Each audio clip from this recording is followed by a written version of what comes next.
कोटली मां सिंधियाना news network जे reporter Hasnain Soomro मूजिब सिंधी अदबी संगत शाह कोटली सगा शाह कोटली ऐं बज़्म ग़ालिब मलकानी जी गॾियल दस्तूरी रस रिहाण ऐं सिंधी शाइर हसन दर्स जी वरसी जी मुनासिबत सां सिंध जे बहितरीन नात ख़्वाह ऐं सुघड़ ग़ुलाम नबी सोलंकी जी सदारत में थी।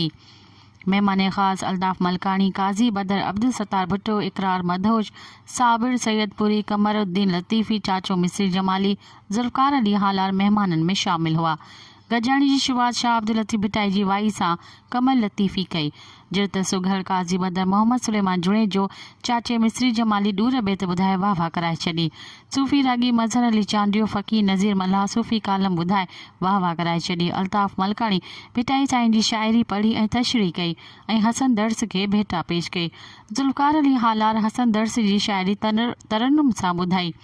अब्दुल सत्तार भुट्टो नात पढ़ी ॿुधाई। साबिर सैयदपुरी पंहिंजी शाइरी ॿुधाई। आख़िर में महफ़िल जी सदर पंहिंजी नातिया शाइरी ॿुधाई। महफ़िल जी रौनक वधाए छॾी। प्यार अली प्यार सूफ़ियाणो कलाम ॿुधाए वाह वाह कराए छॾी।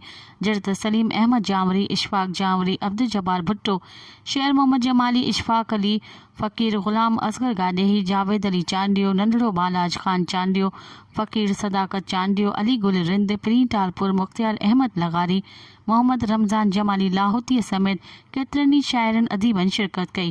कार्रवाई सेक्रेटरी बज़्म ग़ालिब मलकानी ज़ुल्फ़कार अली हालार हलाई।